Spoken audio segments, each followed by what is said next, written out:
secara kejam lah gitu, memaksa kaumnya untuk masuk Islam. Justru Rasul itu tidak pernah memaksa.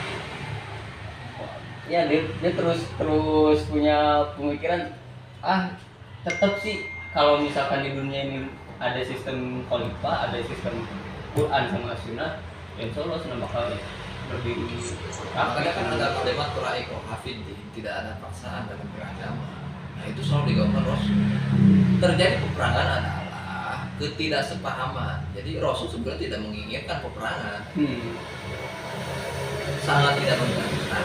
Ketika orang diajak, yuk kita masuk ke agama Islam, ketika dia mau dengan senang hati ya nggak ada peperangan.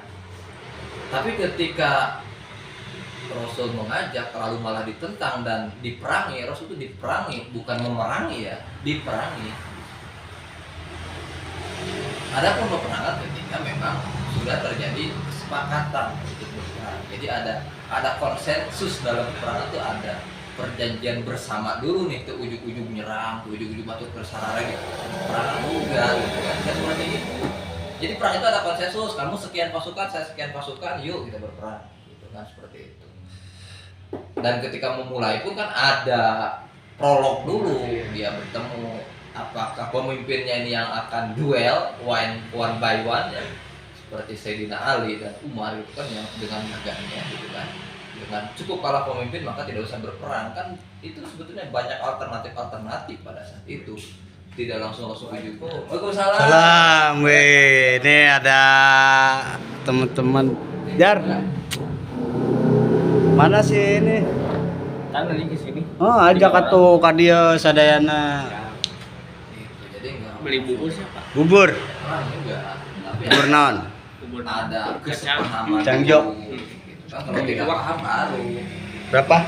masih berselisih baru diselesaikan pada Dua. jalur. Sok. Itu opsi terakhir. Caliklah.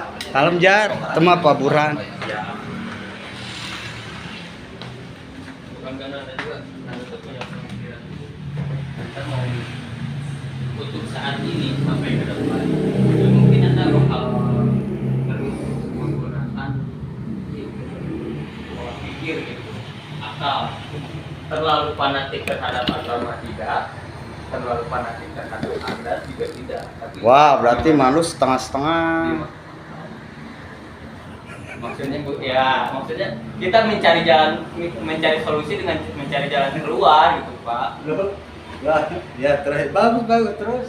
Nah, terus waktu Hidup, bilang apa? kayak gitu, dia tuh bilang, berarti Rokok apa? kamu harus masuk ikut sama saya, Sebungkus. diskusi sama dosen dua itu. Mana dosen itu cuman nggak langsung ke dosen, ini yang ada Mioti teh naon?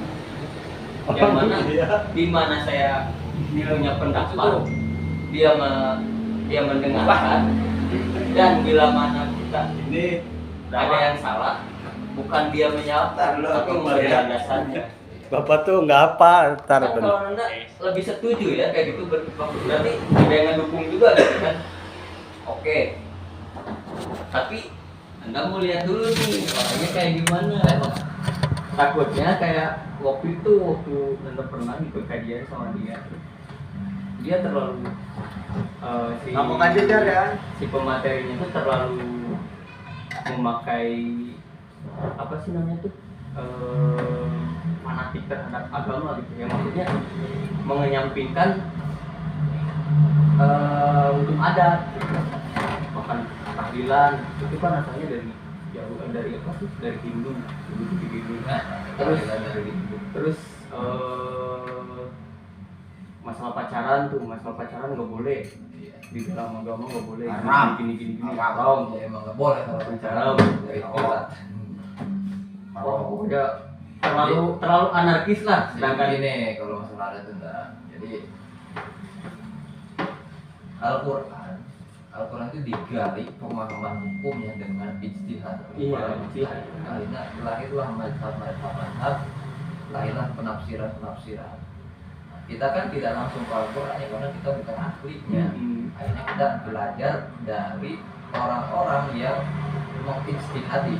Orang-orang ijtihad itu kan kita melalui guru-guru, ustaz-ustaz dan lain-lain sampai ke atas. Makanya harus ada kesinambungan ilmu atau sanad.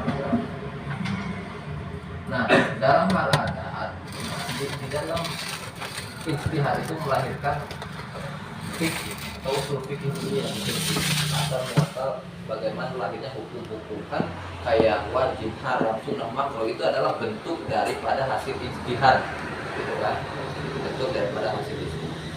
Nah, dalam salah satu kaidah usul fikih ada kaidah menunjukkan al-adatu muhkamat. Suatu adat atau kebiasaan itu bisa menjadi hukum. Itu sudah dalam usul fikih. Contohnya, Ketika adat itu tidak bertentangan dengan substansi keimanan atau tidak bertentangan dengan ketauhidan, nah ini boleh kita terapkan menjadi hukum. Makanya adat itu mahkamah, hukum yang berlaku di daerah itu bisa menjadi adat yang berlaku di daerah tersebut bisa menjadi hukum atau penetapan. Dan adat di setiap daerah, kenapa orang yang mengkaji atau yang menggali atau yang ijtihad itu sedemikian rupa? Karena di setiap wilayah, setiap daerah, setiap negara mempunyai adat dan kebiasaan masing-masing. Sehingga fikih ini harus dinamis masuk dalam adat kebiasaan setiap daerah-daerah tersebut. Kalau statis ya bukan fikih namanya, fikih itu dinamis. Nah, makanya ketika itu tidak bertentangan dengan ranah ketauhidan, ranah keimanan, ya itu silakan dilaksanakan. Karena al-adat itu muhkamah kalau dalam usul fikih. Nah, selanjutnya masuknya Islam ke Indonesia bukan di era Gujarat lagi, bahkan lebih jauh daripada itu. Kita ambil contohnya dari terhadap wali-waliullah, wali songo dalam hal ini yang kita pahami di Indonesia sebagai penyebar agama dan juga budaya. Masuknya wali songo ke Nusantara pada saat itu kan banyak tuh. Di Nusantara itu sudah ada peradaban yang luar biasa pada saat itu, banyak kerajaan-kerajaan yang sudah besar dan banyak tradisi-tradisi yang ya di luar Islam kan, maksudnya kebiasaan ini ya tidak sesuai dengan syariat. Tapi luar biasanya waliullah pada saat itu, wali kita yang menyebarkan adat atau agama yang ada di Nusantara ini sekarang itu tidak langsung menjustifikasi ini haram, ini nggak boleh, enggak. Jadi dia masuk ke dalam adat tersebut, menginfiltrasi substansi dari adat itu sendiri. Misalkan contoh melarung kepala kerbau ke laut dengan tujuan untuk memuja dewa yang ada di laut, misalkan seperti itu kan. Nah, masuknya wali songo itu dengan menginfiltrasi budaya, adatnya tetap seperti ini. Tetap melarung tetapi yang dirubah adalah substansinya. Substansinya yang dirubah bukan menyembah dewanya kan? Tapi dirubah menjadi ini menjadi sedekah, menyembah tetap kepada Allah. Istilahnya seperti itu disebutlah sedekah, makanya ada makan bersama dan lain sebagainya. Itu sedekah agar hasil tani, hasil bumi, hasil ternak ini tidak hanya dirasakan oleh manusia tapi oleh alam. Makanya seperti itu. Makanya substansinya yang dirubah, ranah transendentalnya yang dirubah, ranah ketauhidannya yang dirubah, bukan namun untuk menyembah dewa, tapi untuk tadi rasa syukur sebagai sedekah dan sebagainya, kan makan bersama dan sebagainya diramukan sebagai tanda syukur, simbol. Jadi simbol tetap simbol, tapi ranah transendentalnya, ranah keimanannya kepada Tuhan yang dirubah. Yang dulu mencit kerbau pakai jampi-jampi izin karena dewa, akhirnya mencit kerbau dengan Bismillah, mengucap nama Allah Subhanahu Wa Taala. Nah, akhirnya kan adatnya tidak dihapus, tapi substansi dari pelaksanaan itu yang diubah. Jadi adatnya tetap bisa diterima oleh masyarakat. Nah, akhirnya Islam dengan mudah diterima oleh masyarakat Nusantara pada saat itu. Coba kalau kita dengan egosentris ke agama misalnya, ini nggak boleh haram, perang, ditolak, nggak bakal ada agama Islam ini. Kalau misalkan berpikir kita ini haram, ini ya, nah itu luar biasanya wali-wali kita pada saat itu menginfiltrasi budaya-budaya sesuai dengan terhadap syariat Islam. Jan, Makanya Bapak luar ke biasa sana. ketika kita Kamu sekarang katanya di bisa atas malah rumahnya. membid'ahkan atau Rumah apa aja katanya di atas. kafirkan, menyalahkan orang yang punya tradisi misalkan tadi Hah? maulidan, Iya, si manakiban, Allah. tahlilan, istighosah itu adalah bagian dari budaya yang ada di Indonesia yang tidak keluar daripada syariat Islam itu sendiri Ya, karena kita substansinya kasih adalah penyembahan namanya, terhadap yang Muhammad. maha kuasa seperti itu kan. Iya gitu sih. Bukan karena dewa, di mana tahlilan nyembah karena dewa Hindu kan tidak ada. Gitu kan. Meskipun mungkin ada sedikit tradisi Hindu yang mungkin misalkan beririsan dalam hal ini ya. Tapi kan substansinya beda gitu. Kenapa dulu apa di sama, rumahnya di mana? daerah Bali ya kita di tidak bawah. berhubungan dengan sapi Yang dekat karena kita lapang itu. menghargai kepercayaan mereka karena sapi itu misalnya sebagai makhluk yang suci gitu kan. Nah kita kan tidak ego. Udah, Pak, aja di sini Menyembelih aja, sapi Jar. di hadapan umat ini kan tidak Jar. seperti itu. Bantu-bantu tap-tap Bapak. Gitu. Nah, makanya pemikiran yang demikian itu adalah pemikiran ekstrim dan cenderung radikal ya.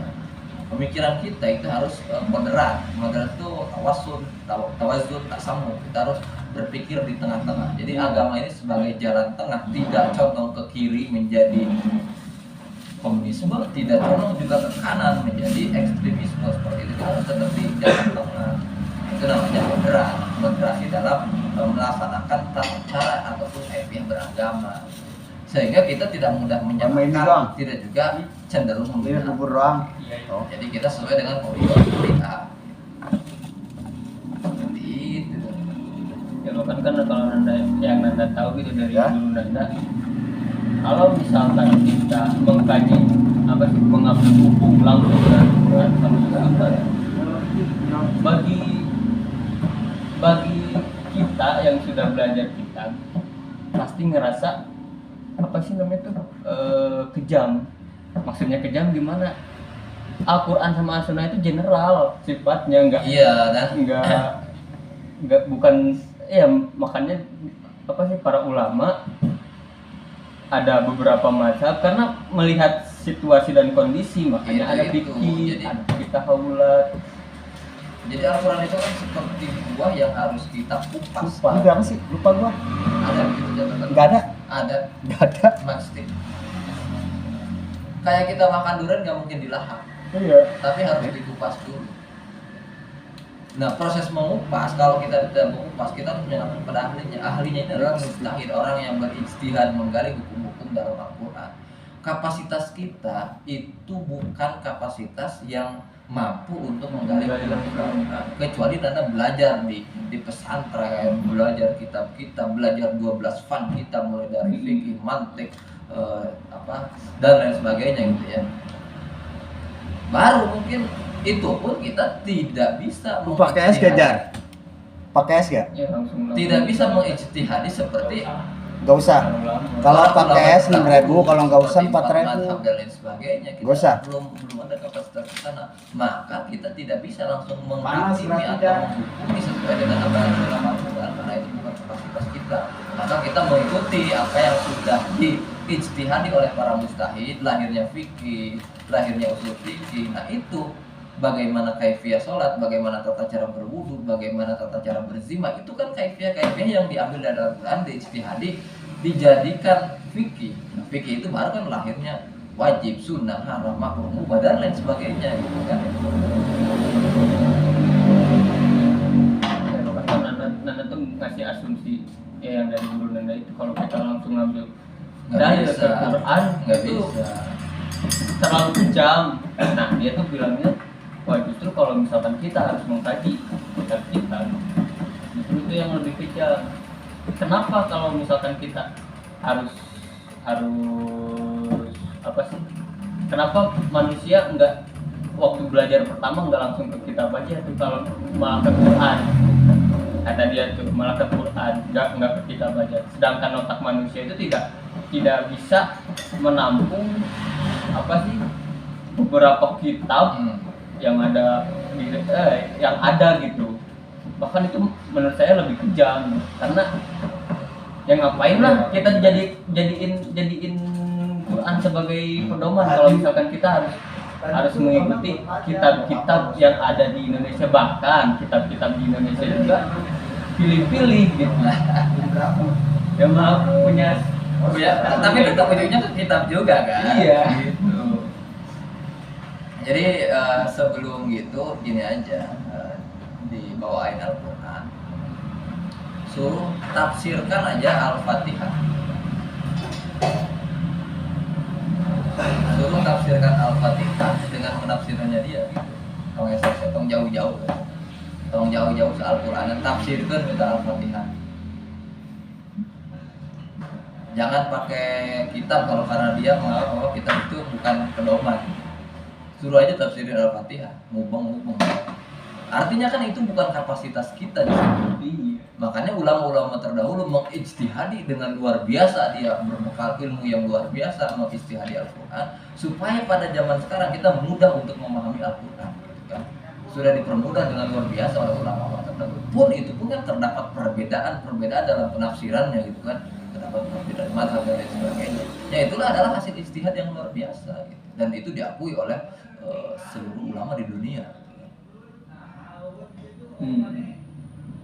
Sekarang katakanlah ustadz siapa, ulama siapa yang langsung memberi kepada Al-Quran dan langsung tok karena Al-Quran, tok belajar karena Nabi. Semuanya kan step by step ada sanad-sanadnya. Berarti tetap mengguru kan. Guru kan ada kitab-kitab sesuai dengan pemahamannya masing-masing. Nah itulah ilmiahnya Al-Quran kan? Bisa diejawantahkan sedemikian rupa oleh pemikiran manusia yang luar biasa hebat pada saat itu, sehingga kita dipermudah pada saat ini tahu hukum haram, halal, sunnah, makruh, mubah ini itu kan dari pemahaman istihad orang yang melahirkan kitab-kitab tersebut. Mana tahu dia itu jadi haram, mana tahu itu jadi makruh, mana tahu itu jadi mubah kalau dia langsung. Kan bukan kapasitasnya kan. Jadi gitu. Ya, tong langsung ke Al-Quran, ke Al-Fatihah lah, tong tafsir kesalahan itu bisa ubah langsung. Ulah langsung tafsir lah, maksudnya dijabar JR-kan heula. Kalau gitu zaman dulu titik aja nggak ada Dulu kan? nggak ada titik. Itu kan Beli hadir. sebuah hal yang bid'ah, kalau kita sebut bid'ah ya. Bagaimana ada huruf dari ismi majrur kan jadi bismi. Nah, ante bisma.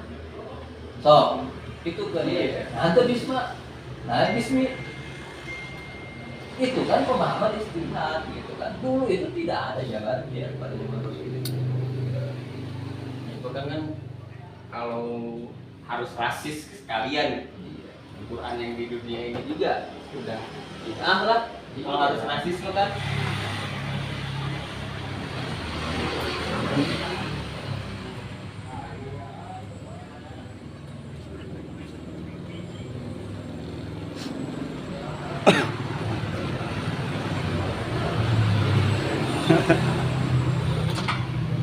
Guys, bosnya lagi rebahan guys. Nih lagi banyak promo nih di Pep Store Lunatic, ya bos. Ya. Apa nih buat pemirsa nih? Ini mah gak di-banned YouTube. Tangga nih guys di sini Pep Store Lunatic di Jalan Gea Manulang. Banyak pilihan, harga hemat. Lu lagi live ya? Ya, sama. Langsung buru maaf ya. Enggak apa-apa, enggak ada yang nonton. Masih nge-GB dulu like. Oke, siap. Lanjut, Bos. Iya. Oke.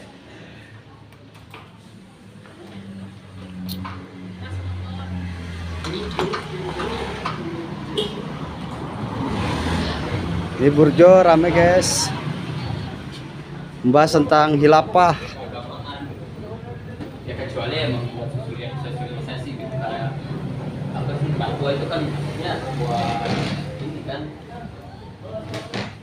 kalau harus ahli apa gitu dalam agama Apa sih, Bro? Enggak, Pajar ntar temennya 3 orang kemarin. Dia minta yang ruangan VIP katanya.